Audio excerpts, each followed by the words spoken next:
Wassail, beautiful people. So today I'd like to have a little look at heliocentric music of the spheres energy and how that influences planet Earth depending on the position of planets actually in their physical orbits around the sun. So I'm going to show you this chart. Here you can see the 1st of July and the 31st of July.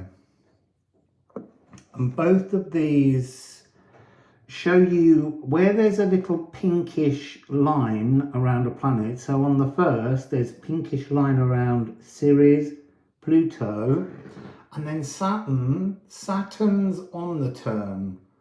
And then by the 31st, you can see Ceres, Pluto, Saturn, Neptune, and Eris.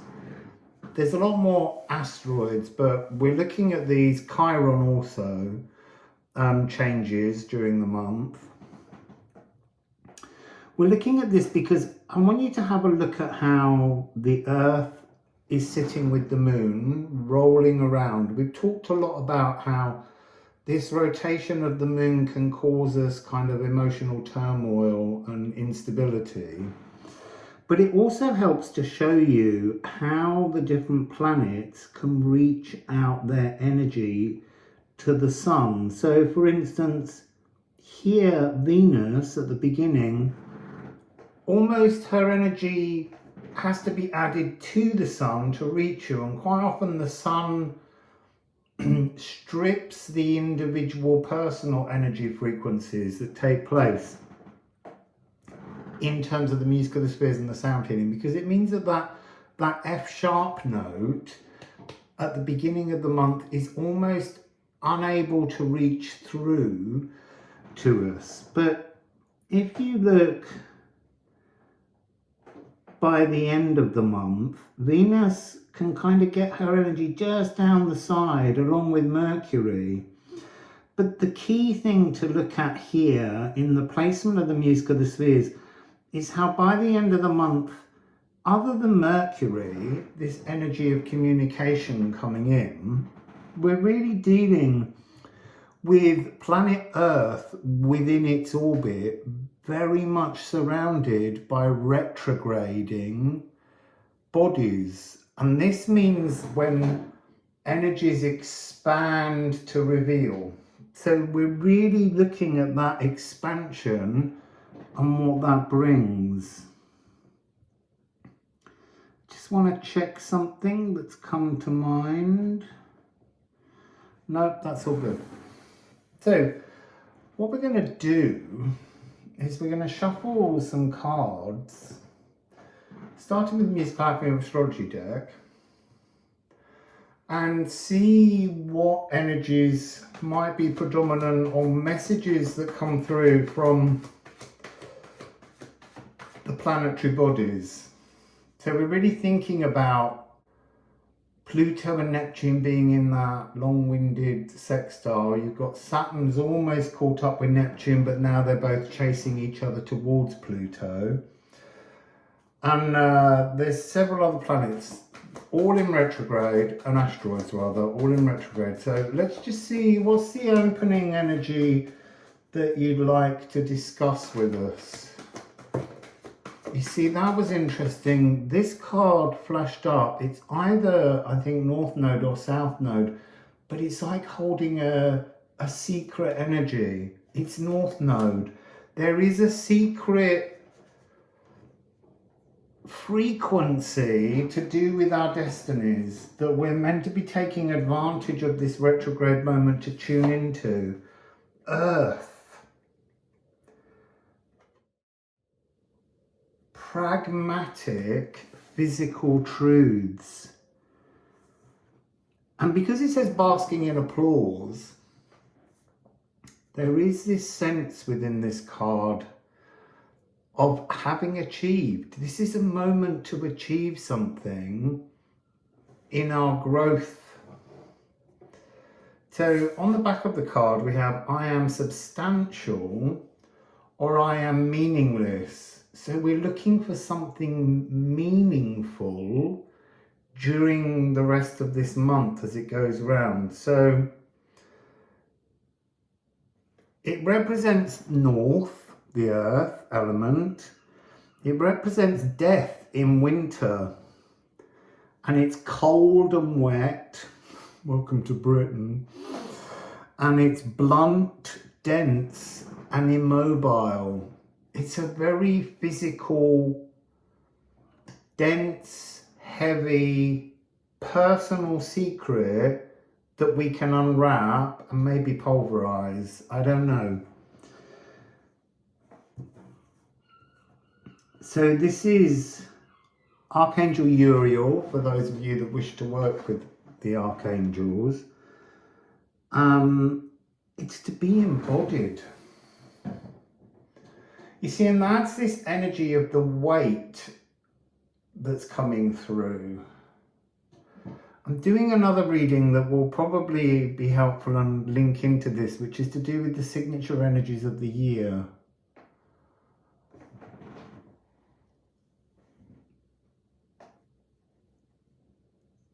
So let's get another card from Miss Clapham Astrology deck and see what we've got. So this is a realm, sorry, this is G sharp, F, and F sharp. You see, that's totally fascinating. F is obviously Capricorn. Maybe I should give you these. It makes quite a dense tonality because Earth is a very dense place. So I have to pause the video while I turn this piano on, or we'll get an advert and I won't be able to play it. So, as I said, that was a really long advert. Earth, cardinal Earth, is the F because Saturn rules Capricorn. So, and it's in retrograde, so I'm going to slightly flatten these notes because that's A440 and I have to get it in the body, which is a slightly lower pitch. Just so you know, I'm not singing out of tune.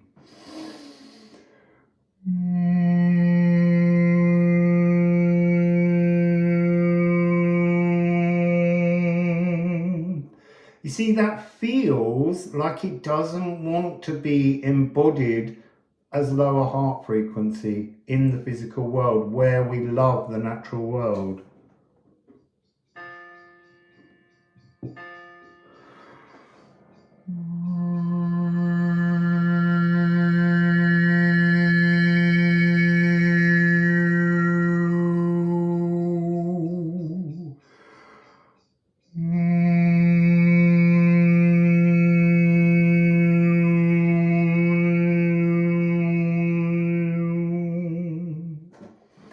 Then Earth also has G sharp, A flat, because that's Virgo, mutable Earth, ruled by Mercury.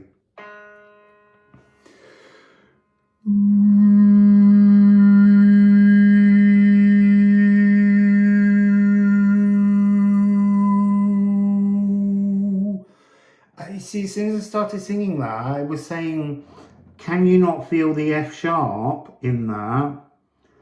But the F sharp hasn't come yet. That's so interesting. So Taurus is fixed Earth, and that is the F sharp. I'm completely fascinated by why. So look, it's a cluster.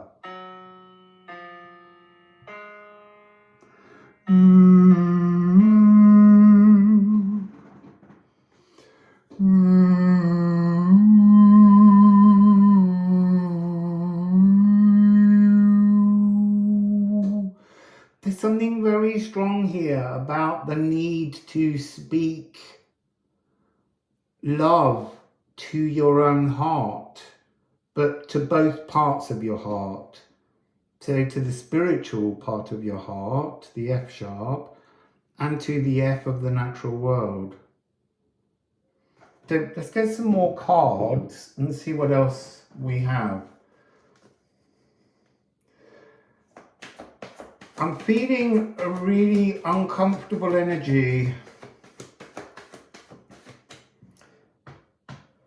at the back, as if the energy where the spine would wire in the frequencies to the heart is like this kind of rocking block. Let's see if we can get any information on that. A rocking block.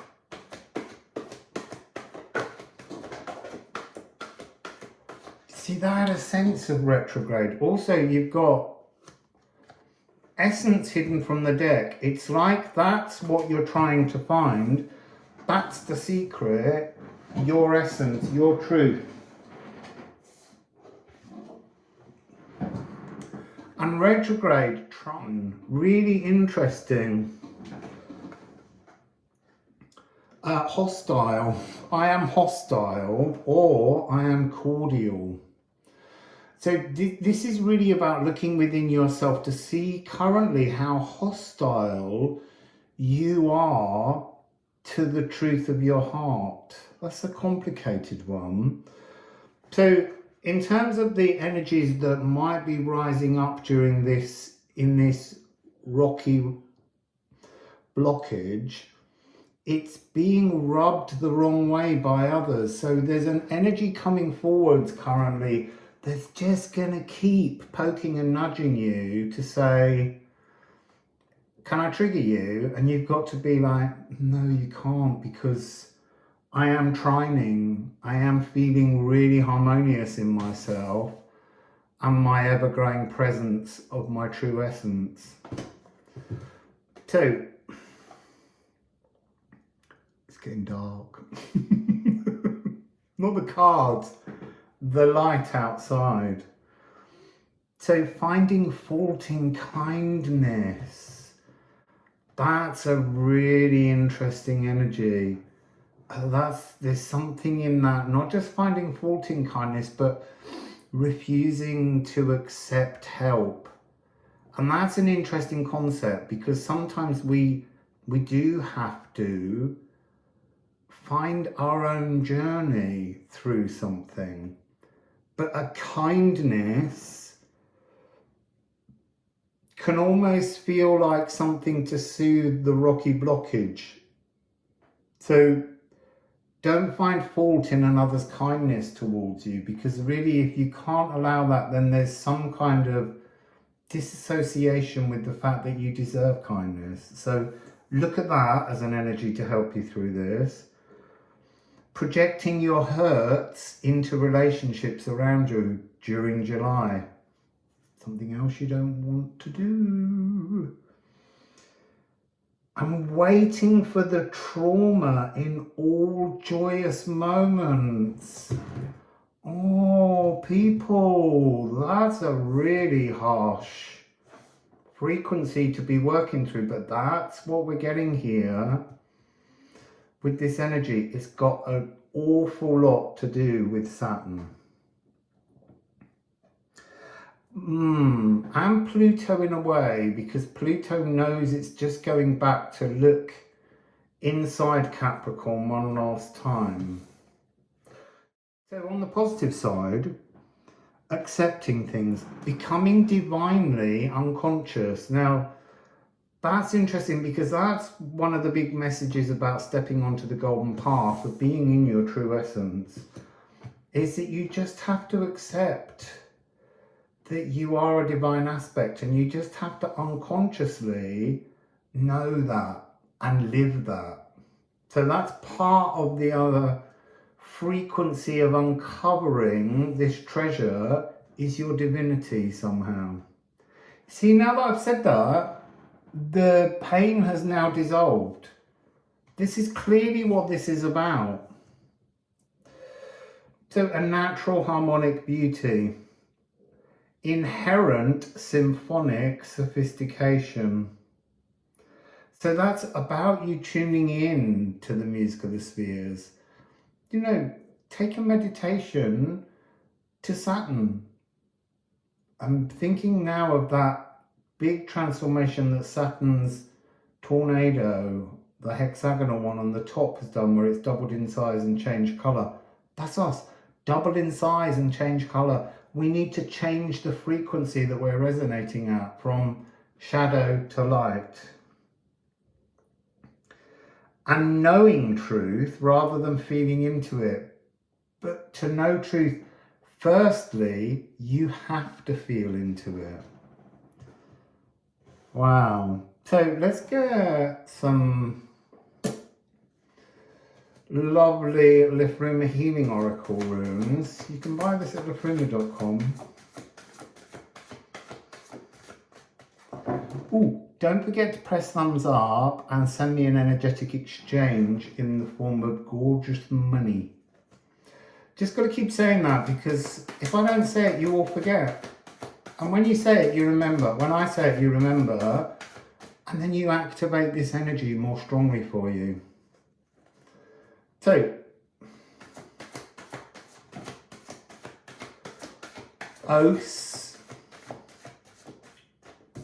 Os. Os is source, God mouth, but it's also an estuary. It's the place in which the divine cosmic river opens into the earth realm.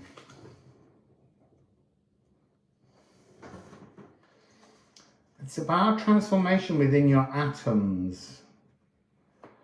You see, because of the planets that we have, Ceres is the sacral. I wasn't going to say all this yet. No, let me finish putting the cards out and then we'll get on to that. There we go. Sunsteader. It started raining, just as I've talked about the point at which the cosmic waters meet the natural world. It's getting heavy. How beautiful. And you have Gununga Gap, the void, the opening. There's something within this energy of July which is the opening of some melodious comfort, a melodious divine comfort within your frequency. So I need to go back to the picture.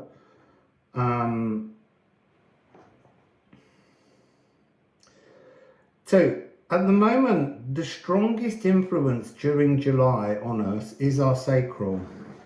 But because it's opening with Earth, it's talking about this need that I've been mentioning to wire our divine consciousness through our heart, and that's what that blockage is to do with, transforming this energy, and then taking it down, that heart energy, into the sacral, embodying that divine loving frequency, that melodious comfort, and then earthing it, putting the roots of that divine consciousness beyond your feet. Now you see, that's interesting.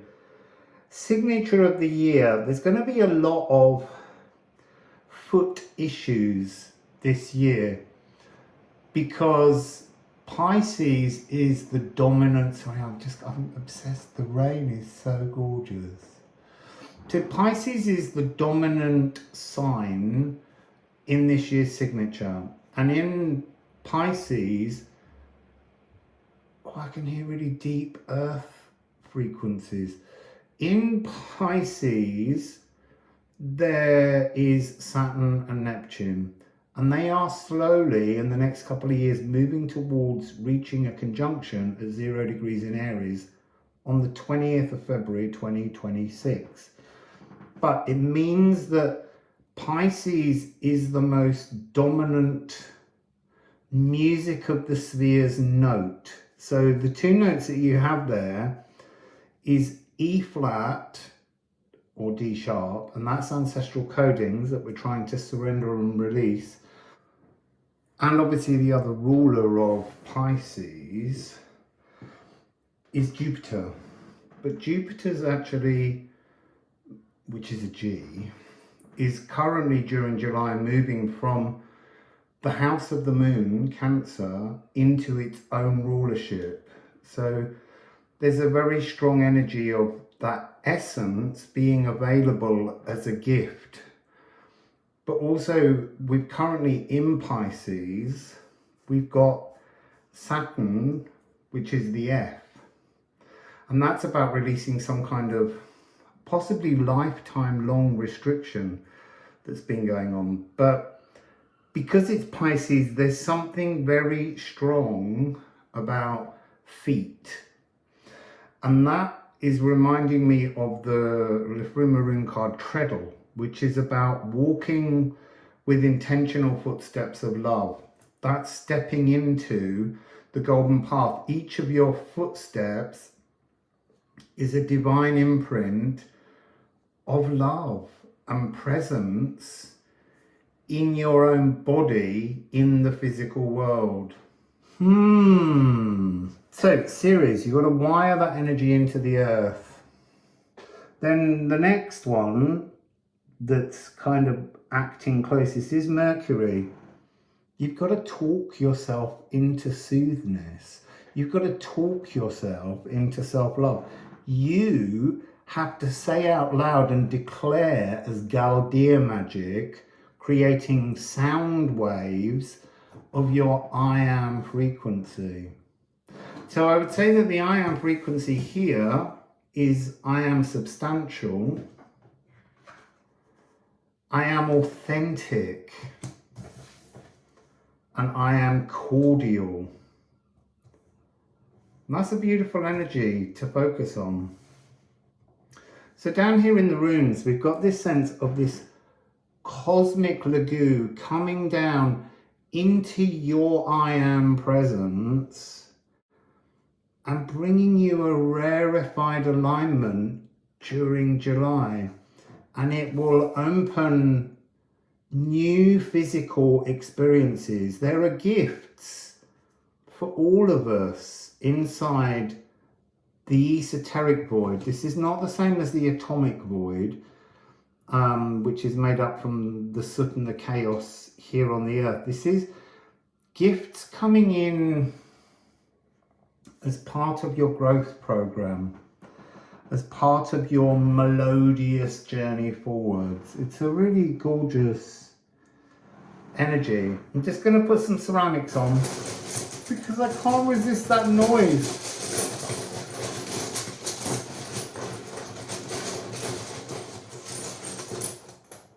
Is that 3? Yes. So here we have os on os. We have God on God action. And then we have 48, which is Leafshade.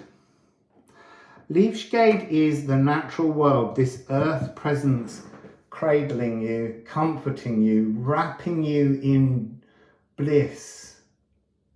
It's wonderful. It's like the nature spirits are trying to reach out during July and wrap you in bliss. And then the last one you have here, oh, that's interesting. Angular. Angular is many things. It's a runic punctuation mark from the medieval period.